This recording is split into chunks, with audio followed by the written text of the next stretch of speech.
अस्सलाम वालेकुम ख़वातीन हज़रात, आज का व्लॉग और मैं हूं आपका होस्ट आफ्ताब इकबाल। इस व्लॉग को 12 घंटे पहले आना चाहिए था, लेकिन हम तमाम वक्त सिर्फ इसी उधेड़-बुन में रहे कि आखिर हाफिज़ फील्ड मार्शल और डोनाल्ड ट्रंप में जो मुलाकात हुई उसमें ख़ास बात क्या थी, खुसूसी नुक्ता क्या था, फोकल पॉइंट क्या था। चूँकि ये इंतहाई अजीबो-गरीब नौइयत की एक मीटिंग थी और हमारी 78 साला तारीख में पहली मर्तबा हुआ है कि किसी अमरीकी सदर ने आर्मी चीफ के साथ अलहदा से बाकायदा मुलाकात की हो।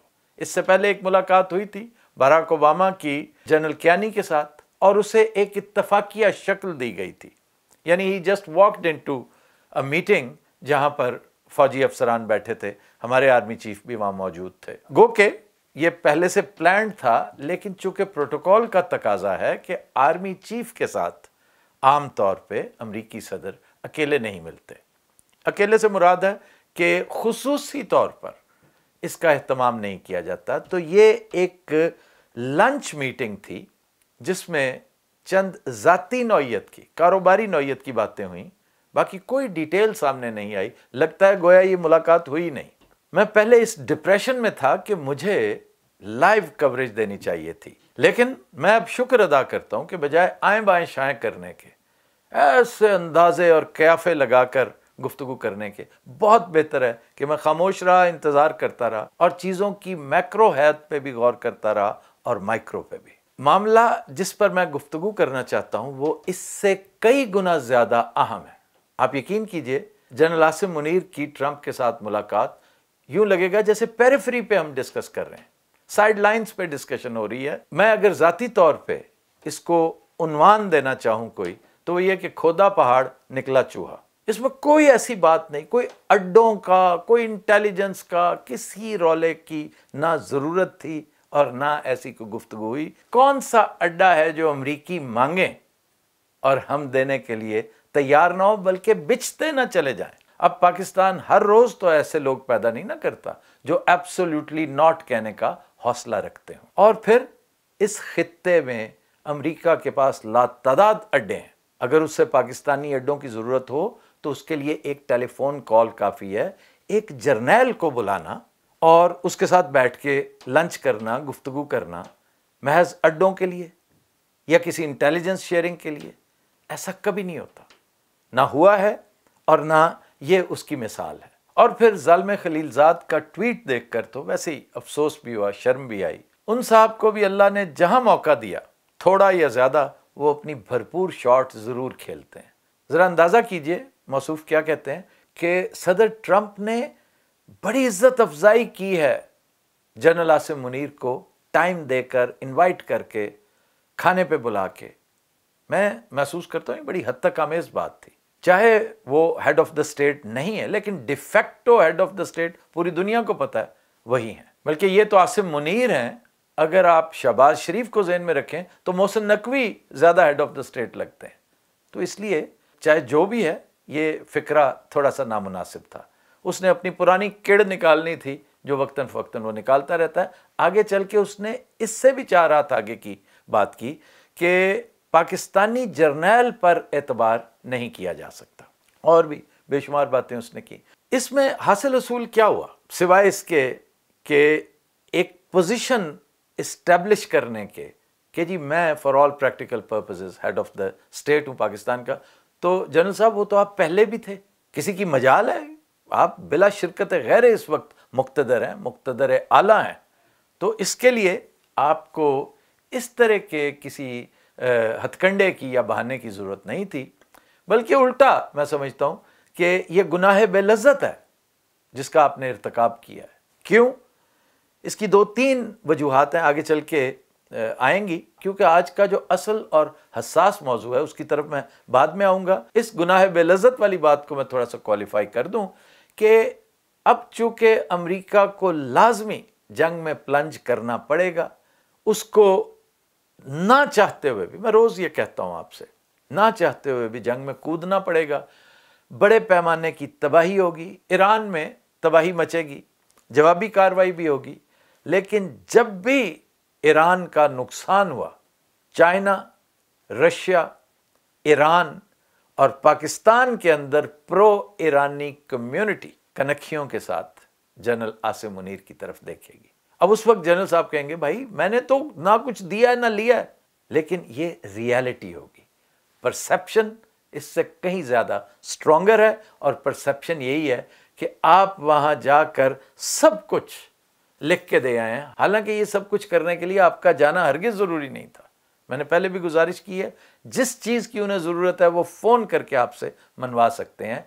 आपसे कहीं ज़्यादा पावरफुल पोजीशन में था जनरल परवेज़ मुशर्रफ, जिसको एक कॉल, और वो भी अमरीकी सदर की नहीं, बहुत निचले लेवल के एक बंदे की कॉल, और उसने अपना सब कुछ कुर्बान कर दिया।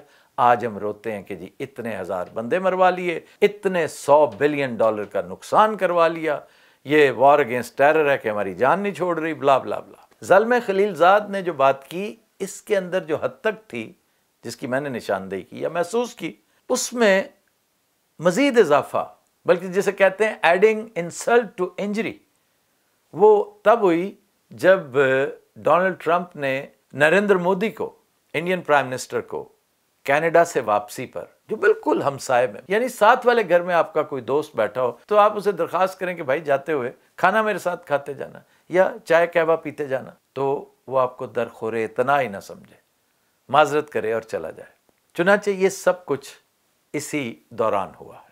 अब इससे पहले कि मैं असल मौजू की तरफ जाऊं, या जिसे मैं हसास और इंतहाई अहम कह रहा हूं, मैं थोड़ा सा क्लियर कर दूं कि ट्रंप का मौक़िफ़ क्या था, ये मुलाकात क्यों हुई, ये लंच मीटिंग क्यों हुई।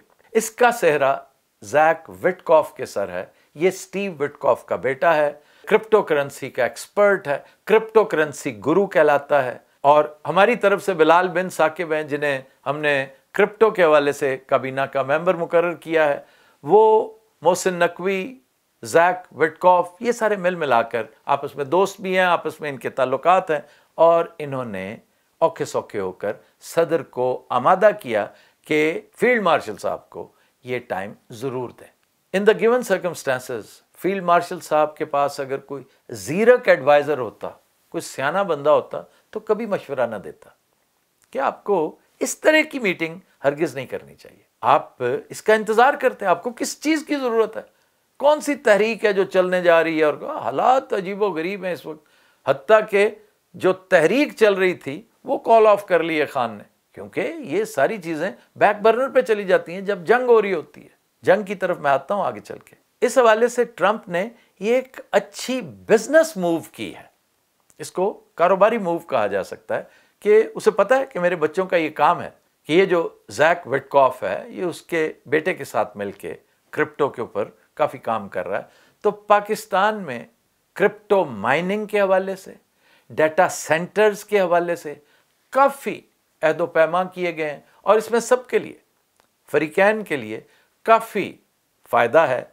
ये अलग बात कि उसकी नौबत नहीं आएगी, क्योंकि मामलात आगे जिधर जा रहे हैं उसकी नौबत नहीं आएगी। थोड़ा सा रेयर अर्थ मिनरल्स का भी तज़किरा कर लूँ कि इस पर भी बिल्कुल सरसरी सी एक गुफ्तगू हुई।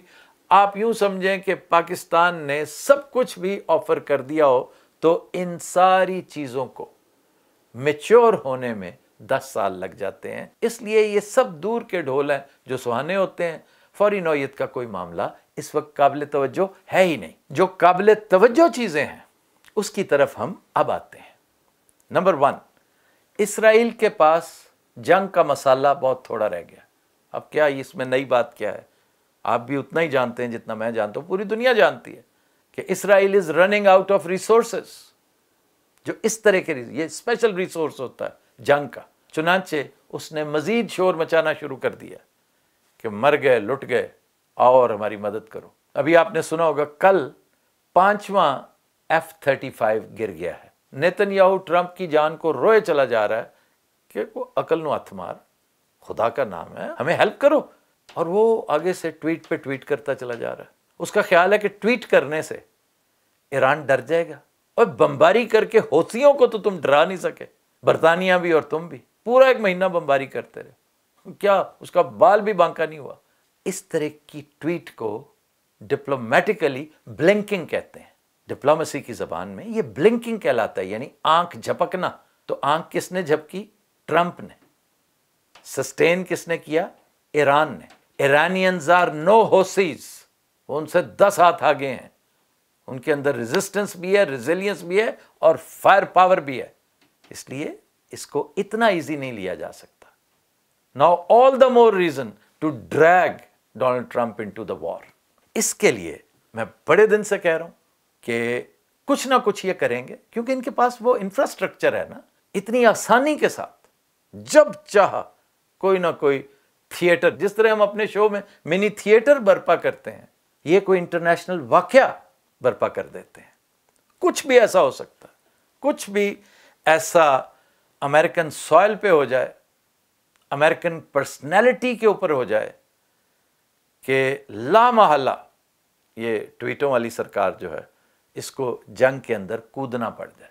जब ये वक्त आएगा तो उस वक्त 3 ममालिक आपको बगलें बजाते नजर आएंगे। आप जानते हैं, कहने की जरूरत नहीं है, चाइना, रशिया और इवन शुमाली कोरिया। 1 महीना इस तरह की जंग का मुतहम्मल अमेरिका नहीं हो सकता। आप भले से उससे रोमन अंपायर समझें, उसे जो मर्जी समझें, अवतार समझ लें उसे किसी देवता का, लेकिन American imperialism is going down. और जब इकॉनमी नीचे जा रही हो, जब उसमें पहले ही $37 ट्रिलियन का शगाफ पड़ चुका हो, तो फिर जंग उसके बस का रोग नहीं है। जंग एक बहुत महंगा शौक है, मैं रोज कहता हूं, अमेरिका इसका मुतहम्मल नहीं हो सकता। अब इसी मकाम पर पाकिस्तान को भी एक मुश्किल का सामना है। अब वो क्या है?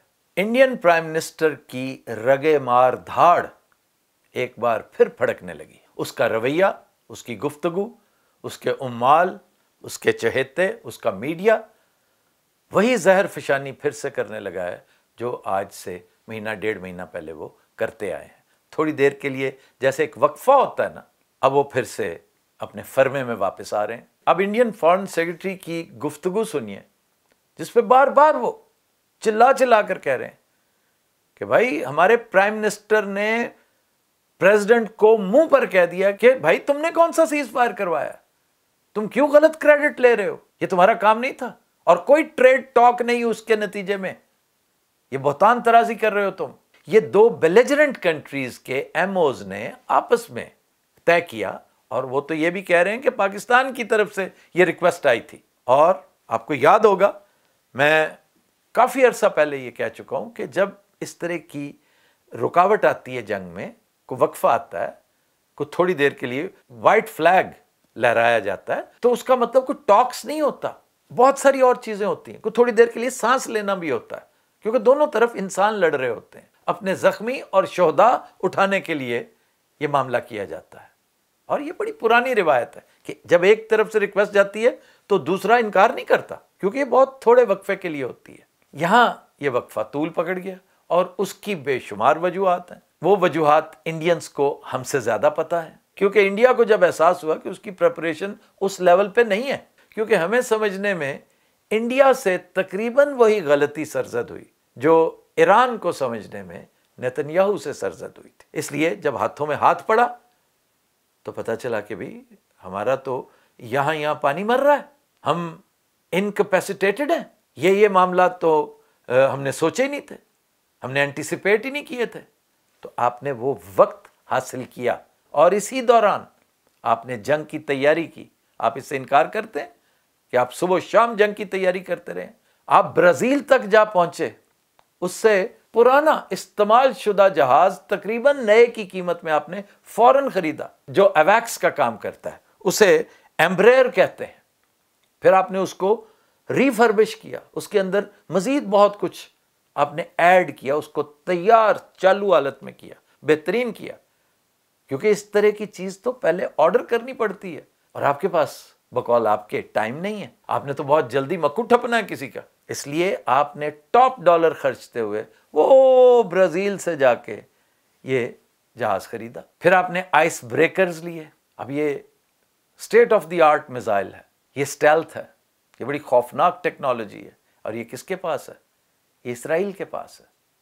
ये आपने चंद दिन पहले मैंने गुजारिश की थी, हमारे लिए ही लिया, ये भूटान के लिए, नेपाल के लिए नहीं लिया आपने। फिर आपने एक पूरे का पूरा रेवड़ भेजा है पूरी दुनिया में, शशि थरूर की सरबराही में गालिबन, के जाएं और सबको बताएं कि Pakistan is a terrorist state, Pakistan is a रोग स्टेट, पाकिस्तान ये कर रहा है, पाकिस्तान वो कर रहा है, ताकि एक फेवरेबल माहौल क्रिएट किया जाए, हमें कोई प्रिएम्प्टिव हरकत करने का एक बहाना मयसर आ जाए। फिर आपने एमओ वगैरह के लिए, आम असलहा के लिए, छोटे मोटे कामों के लिए $5 बिलियन का ज़र कसीर जो मुख्तस किया था, वो सारे का सारा खर्च करने के बाद नई डिमांड्स भी केटर करना शुरू कर दी हैं कि नहीं भाई ये बहुत ज़रूरी है। और हर सेंसिबल शख्स ये जानता है कि आपने ये तैयारी कल परसों तरसों नहीं की, महीना 2-3 महीने पहले नहीं की, आप कई सालों से इसकी तैयारी कर रहे हैं।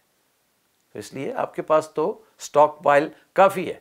जैसे ईरान तैयारी कर रहा था ना, उसको पता था कि उसने क्या करना है, आपको भी पता था कि आपने क्या करना है। प्रॉब्लम यह कि हमारे दोस्तों को नहीं पता था कि आप इस हद तक उतर आएंगे। एक और सवाल उठता है कि आखिर भारतीय वजीर दिफा चाइना क्या करने जा रहे हैं। ये भी इसी सिलसिले की एक कड़ी है। चुनांचे ये कोई रॉकेट साइंस नहीं है जिसे समझना पड़े, बच्चा बच्चा जानता है कि आप तैयारियों में हैं, आपने बड़ी इन्वेस्टमेंट कर रखी है BLA की शक्ल में, TTP की शक्ल में और बहुत सारी शक्लों में, और ये हो नहीं सकता बकौल आपके दानिश्वरों के कि फसल पकी और हम हार्वेस्ट ना करें। चुनांचे आज की इस पूरी गुफ्तगू का लुब्बे लुबाब, इसका क्रक्स, हासिल गज़ल अपनी हुकूमत से हमारी ये गुजारिश है कि कुछ थोड़ी सी तैयारी करो, ये अपना सारा ध्यान क्रिप्टो करेंसी की तरफ ही मबजूल ना करो, जाओ और चाइना से कोई मिन्नत तरला करो, क्योंकि खरीद तो हम सकते नहीं है, मांग तो सकते हैं ना। ये वो काम है जो हमें आता है और हम इसमें ताक हैं। आपको बहुत सौ को हो सकता है ये बात नागवार गुजरे, लेकिन मुझे ये दोनों वॉर्स मर्ज होती नजर आ रही हैं, डवटेल होती नजर आ रही हैं। और ये मैं पहले भी कह चुका हूं कि इस पूरे मार्के में ना मैंने अपने जहाज बेचने हैं, ना मिसाइल बेचने हैं, ना गोला बारूद बेचना, मेरी कोई दिलचस्पी नहीं। मेरी दिलचस्पी है कि मेरे मुल्क को इस आने वाले खतरे का एहसास होना चाहिए, और अनफॉर्चुनेटली वो सूरत हाल नजर नहीं आती। फिर ये कि अमेरिका पर तकिया हरगिज मत कीजिएगा। ये तो जालिम खलीलजाद ने कहा ना कि पाकिस्तानी जर्नैलों का एतबार नहीं करना। मैं कहता हूं कि लड़ते हुए पाकिस्तानियों को कभी अमरीकी सदर का एतबार नहीं करना चाहिए। ये हमारे साथ एक से ज्यादा मरतबा हाथ कर चुके हैं। वो कौन सा बैरी बेड़ा था जो कभी पहुंचा ही नहीं। रिचर्ड निक्सन साहब ने ट्रक की बत्ती के पीछे लगाए रखा था हमें, और बहुत कुछ था थ्रू आउट द हिस्ट्री। तो इन पे तकिया मत कीजिएगा। चंद रोज पहले मेरे एक व्लॉग का थंबनेल था ये। मैं फिर गुजारिश करूंगा प्रोड्यूसर से कि जरा दिखा दे कि ये है वो अमेरिका जिस पर हमारी एस्टैब्लिशमेंट तकिया किए बैठी है। आखिर में एक बात जरा कारमा मुलाहिजा कीजिए कि एक बेचारे को मॉस्को भेज के बाजवे ने पीछे से खप डाल दी कि जी ये तो खुद ही गया है, he was on his own. हालांकि वो तो बेचारा इन मामलात में सर नहीं खुजाता था आपसे पूछे बगैर, इसलिए कि आप खुजाने देते नहीं थे। और आज आप वॉशिंगटन DC से वतन वापस तशरीफ ला रहे हैं, लेकिन आपके आने से पहले तबले जंग की आवाज आहिस्ता आहिस्ता पहुंचने लगी है।